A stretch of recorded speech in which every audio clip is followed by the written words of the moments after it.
প্রধানমন্ত্রী আবাস যোজনা পাইয়ে দেওয়ার জন্য অর্থ আদায়ের অভিযোগ খণ্ডন করলেন বিজেপি বুথ সভাপতি সন্তোষ কুমার দাস সহ কাঠিগড়ার তেলিটিকর প্রথম খণ্ডের ভাইয়ারপাড়া গ্রামের নিশিকান্ত দাস, অভিনাশ দাস, রঞ্জিত দাস, অর্চনা দাস সহ এলাকার শতাধিক জনগণ।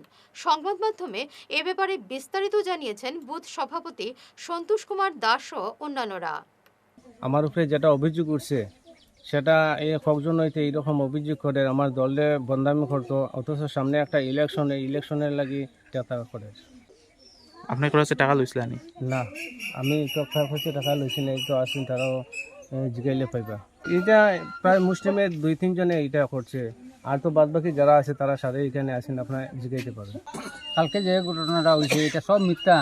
তার পিছনে কয়েকটা মানুষ হুটু করে লাগিয়ে দিয়েছে এই সন্তোষ দাসে, মানে ফালাইবা লাগে। আর আগে থেকেও আসছিল এইটা সব মিশামিশি। আমার গ্রামের সব মানুষ আছে, তারা আপনারা একজন একজন হলে জিজ্ঞাসা করেন। সন্তোষের উপরে যে টাকা লওয়ার যে অভিযোগ উঠছে এটা সব মিথ্যা, সত্য না। একটা জাল সৃষ্টি করছে, কমিটির প্রেসিডেন্ট নষ্ট করার লাগে উঠে লাগছে, তারা ওইটা করছে। গ্রামবাসী আমরা সব আছি, আমরা সম্পূর্ণ বুধের, অথচ আমরা বিজেপির এই বদনাম রটাইবার লাগিয়া আজ থেকে না বুথ আগ থেকেও আমরা পিছনে ফরিত আছে একটা পার্টি। এই পার্টিয়ে এই বুথ আমরা বানাইতে সময় বহুত একটা ক্রাঙ্কালি আমরা করছে। এখন আমরা বুথ বানাইলিছি হিসাবে আমরা দলের এই সমস্যা করবার লাগিয়া, এটার বাদ বানাইবার লাগিয়া এই চক্রান্তটা করছে।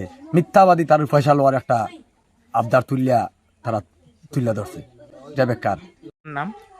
আমার নাম অর্চনা দাস। সন্তোষের উপরে একটা মিশাফেন্সি বদনাম উঠছে। কালকে তো আমিও তো গেছিলাম এপ্লাই করবার লাগে, আমিও তো টাকা কিছু দিছি না, আমারও তারা কইছেও না টাকার লাগে, কোনো টাকা নিচ্ছে না।